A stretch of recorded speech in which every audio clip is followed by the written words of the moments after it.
वकील साहब का हंसता खेलता परिवार था। उनकी पत्नी सीधी साधी घरेलू महिला थी। वकील साहब दिलफेक थे, ये वे जानती थीं, पर एक दिन सौतन ले आएंगे, वह ऐसा सोचा भी नहीं था। उस दिन वे बहुत रोईं।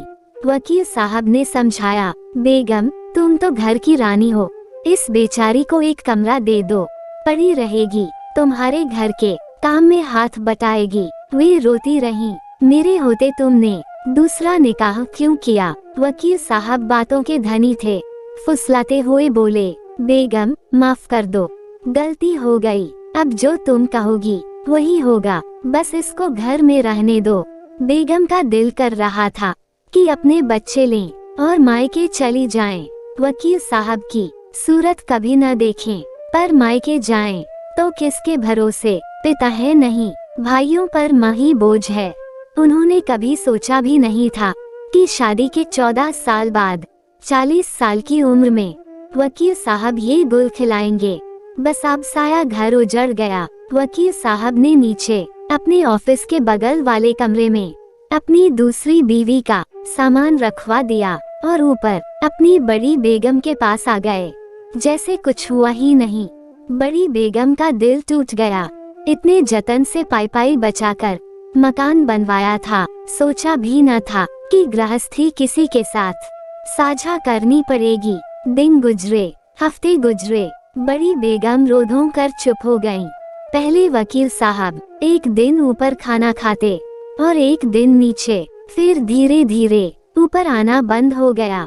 उनकी नई बीवी में चाह इतनी बड़ी कि वकालत पर ध्यान कम देने लगे, आमदनी घटने लगी और परिवार बढ़ने लगा। छोटी बेगम के हर साल एक बच्चा हो जाता, अतः खर्चा बड़ी बेगम को कम देने लगे। बड़ी बेगम ने हालत से समझौता कर लिया था। हाई स्कूल पास थी, इसलिए मोहल्ले के ही एक स्कूल में पढ़ाने लगी।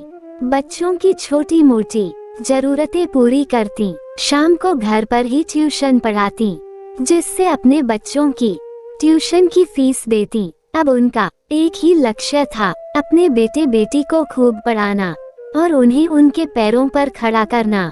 पति और सौतन के साथ रहने का उनका निर्णय केवल बच्चों की अच्छी परवरिश के लिए ही था। वे जानती थीं कि बच्चों के लिए माँ पिता दोनों आवश्यक हैं। अब सारे घर पर छोटी बेगम का राज था। बड़ी बेगम और उनके बच्चे एक कमरे में रहते थे, जहाँ कभी किसी विशेष कारण से वकील साहब बुलाए जाने पर आते। इस तरह समय बीतता गया और फिर एक दिन वकील साहब अपनी 5 बेटियों और छोटी बेगम को छोड़कर चल बसे। छोटी बेगम ने जैसे तैसे बेटियों की शादी कर दी, मकान भी बेच दिया। बड़ी बेगम की बेटी सनोबर की एक अच्छी कंपनी में जॉब लग गई थी। देखने में सुंदर भी थी, पर शादी के नाम से भड़कती थी। वह अपनी माँ का अतीत देख चुकी थी, अतः शादी नहीं करना चाहती थी। बड़ी बेगम के बहुत समझाने पर वह शादी के लिए राजी हो गई। साहिल अच्छा लड़का था, परिवार का ही था। सनोबर ने शादी के लिए हाँ तो कर दी, पर अपनी शर्तें निकाहनामे में रखने को कहा। साहिल ने कहा, मुझे तुम्हारी हर शर्त मंजूर है। सनोबर ने बात साफ की, ऐसे कह देने से नहीं, निकाहनामे में लिखना होगा कि मेरे रहते तुम दूसरी शादी नहीं करोगे, और अगर कभी हम अलग हों और हमारे बच्चे हों तो वे मेरे साथ रहेंगे। सनोबर को साहिल बचपन से जानता था, उसके दिल का डर समझता था। बोला, सनोबर निकाहनामे में ये भी लिख देंगे, और भी जो तुम कहो, अब तो मुझसे शादी करोगी। सनोबर मान गई और दोनों की शादी हो गई। दोनों की अच्छी जॉब, अच्छा फ्लैट, एक प्यारी बेटी थी। कुल मिलाकर खुशहाल जीवन था सनोबर का। शादी के 12 साल कैसे बीत गए पता ही नहीं चला। सनोबर का प्रमोशन होने वाला था, अतः वह ऑफिस पर ज्यादा ध्यान दे रही थी। घर बाई ने ही संभाल रखा था। बेटी भी बड़ी हो गई थी, वह अपना सब काम खुद ही कर लेती थी। सनोबर उसको भी पढ़ाने का समय नहीं दे पाती, अतः ट्यूशन लगा दिया था। सनोबर का सारा ध्यान ऑफिस के काम पर था। घर की ओर से वह निश्चिंत थी, बाई ने सब संभाल लिया था। ऑफिस के काम से सनोबर 2 दिनों के लिए बाहर गई थी। आज उसे रात को आना था, पर उसका काम सुबह ही हो गया, तो वह दिन में ही फ्लाइट से आ गई। इस समय बेटी स्कूल में होगी, पति ऑफिस में, और बाई तो 5 बजे आएगी। वह अपनी चाबी से दरवाजा खोलकर अंदर आई तो देखा लाइट जल रही है। बेडरूम से कुछ आवाज आई तो वह दबे पैर बेडरूम तक गई तो देखकर अवाक रह गई। साहिल और बाई एक साथ। वह वापस ड्राइंग रूम में आ गई। साहिल दौड़ता हुआ आया और बाई दबे पैर खिसक ली। साहिल सनोबर को सफाई देने लगा। मेरा ऐसा कोई इरादा नहीं था, मेरी तबीयत खराब थी, तो वह सिर दबाने लगी और मैं बहक गया। उसने भी मना नहीं किया, वह और भी जाने क्या क्या कहता रहा। सनोबर बुत बनी बैठी रही। वह माफी मांगता रहा। सनोबर धीरे से उठी और अपनी बच्ची के कुछ कपड़े बैग में डालने लगी। बच्ची आई तो उसे लेकर अपनी अम्मी के पास चली गई। साहिल उसे रोकता रहा, माफी मांगता रहा, पर सनोबर को कुछ सुनाई नहीं दे रहा था। घर आकर माँ से सारी बात बताई और फफक कर रो पड़ी। साहिल ने मुझे धोखा दिया, अब मैं उसके साथ नहीं रह सकती। बड़ी बेगम का दिल रो पड़ा। वर्षों पहले जिस आग में उनका घर जला था, आज उनकी बेटी के घर पर उसकी आंच आ गई। निकाह में शर्तें रखने से भी क्या हुआ, सब मर्द एक जैसे होते हैं। जब जिसे मौका मिल जाए कोई नहीं चूकता। बड़ी बेगम ने बेटी को संभाला। बेटी, मैं तुम्हारा दुख समझ सकती हूँ, तुम सो जाओ, और उसका सिर अपनी गोद में रखकर सहलाने लगी।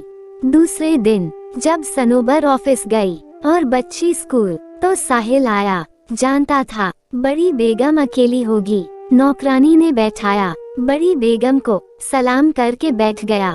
धीरे से बोला, खाला जान, मुझसे बड़ी गलती हो गई। मैं एक कमजोर पल में बहक गया था, मुझसे गलती हो गई। मैं कसम खाता हूँ अब कभी ऐसा नहीं होगा। मुझे माफ कर दीजिए, सनोबर से माफ करवा दीजिए। इतना सब वह एक सांस में ही कह गया था। बड़ी बेगम चुप रहीं। उनको बहुत दुख था और गुस्सा भी। साहिल की बातों और आंखों में शर्मिंदगी और पछतावा था। वे धीरे से बोली, मैं कुछ नहीं कर सकती, जैसा सनोबर चाहे। खालाजान, मेरा घर टूट जाएगा। मेरी बेटी मेरे बारे में क्या सोचेगी? मैं सनोबर के बिना जी नहीं सकता। बड़ी बेगम कुछ न कह सकी। शाम को जब सनोबर ऑफिस से आई तो बड़ी बेगम ने बताया कि साहिल आया था और माफी मांग रहा था। सनोबर ने गुस्सा किया, आपने उसे आने क्यों दिया? हमारा कोई रिश्ता नहीं उससे, मैं तलाक लूंगी। बड़ी बेगम को याद आया जब वकील साहब दूसरी बीवी ले आए थे तो वे भी मायके जाना चाहती थीं, पर उनका न तो कोई सहारा था, न वे अपने पैरों पर खड़ी थीं। आज सनोबर अपने पैरों पर खड़ी है, अपने फैसले खुद ले सकती है। फिर सोचने लगी, तलाक से इस मासूम बच्ची का क्या होगा? माँ या बाप किसी एक से कट जाएगी। अगर दोनों ने दूसरी शादी कर ली तो इसका क्या होगा? वे अंदर ही अंदर डर गई। अपने बेटे को सनोबर और साहिल के बारे में बताया तो वह दूसरे दिन ही आ गया। दोनों बहन भाई की एक ही राय थी कि तलाक ले लिया जाए।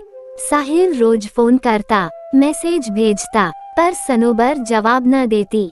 साहिल बड़ी बेगम से मिन्नतें करता, खाला जान, आप सब ठीक कर सकती हैं, एक बार मुझे माफ कर दीजिए और सनोबर से भी माफ करवा दीजिए। मैं अपनी गलती के लिए बहुत शर्मिंदा हूँ। एक दिन सनोबर ऑफिस से अपने फ्लैट पर कुछ सामान लेने गई तो उसने देखा घर बिखरा है, किचन में भी कुछ बाहर का खाना पड़ा है। वह समझ गई बाई नहीं आ रही है।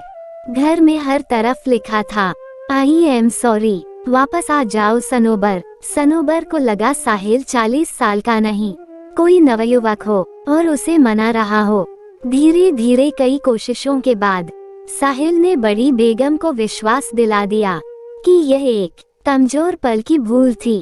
उसने पहले कभी कोई बेवफाई नहीं की।